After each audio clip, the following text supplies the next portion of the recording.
And like I was saying earlier, homosexuality is an abomination. That's all the way from heaven. You got people running around, these old homosexuals looking around out of their old stinking eyes, thinking that somebody finna. I'm not finna go along with you, period. I mean, period. Period as in period. That's why we got a new administration. That's why in 3 days we have a new president. A new day is coming here in America. Really the day that should have never left. People had no business putting homosexuals in positions, especially over.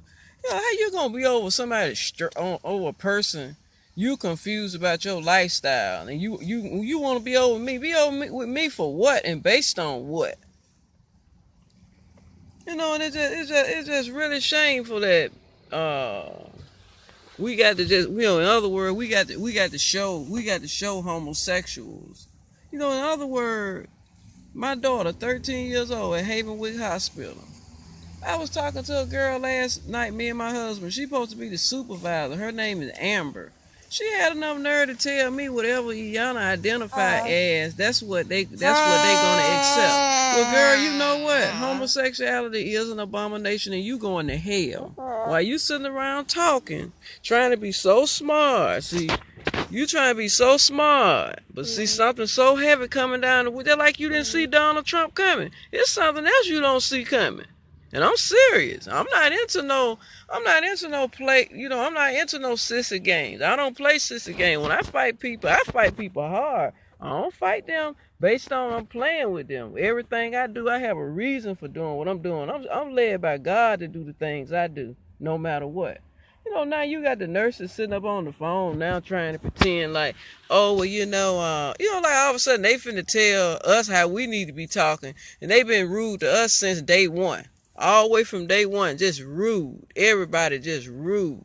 It's just unbelievable. Your child at a hospital, you trying to get your child out of the hospital. You trying to get another opinion, and they sitting up out there, practicing homosexuality, and then they proud to tell you just like, that's like they proud to tell you whatever your daughter identify as. That's what I'm gonna do. Well, I'm gonna see what God got to say about it.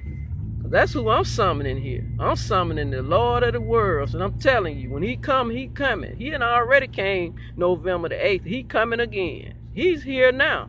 I'm going to see what God got to say about you homosexuals sitting around with a 13-year-old child. I tell you what, before it's over with, and you can mark your mammy word on it, you're gonna be glad to turn Iyanla Newman loose.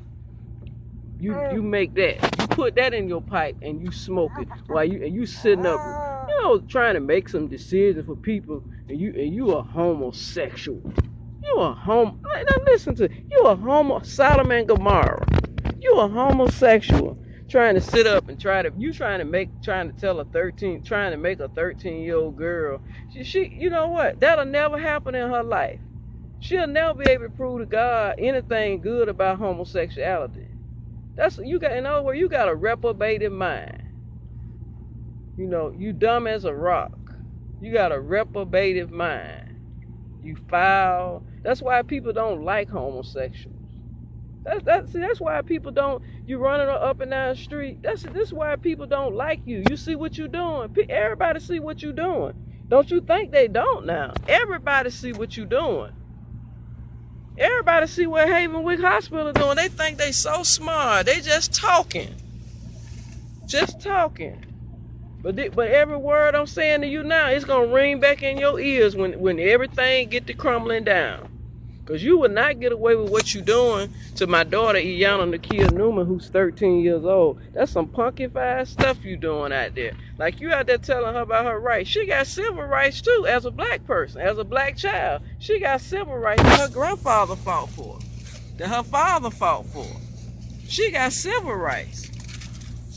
See, you can't talk to her about no civil rights. You want to fool her about your world, see. When I'm trying to tell her about what's really in her world. I raised Iyanla up until this point. We raised her up. Iyanla got a mom and a dad. She ain't got no business sitting up out of no old Havenwick Hospital.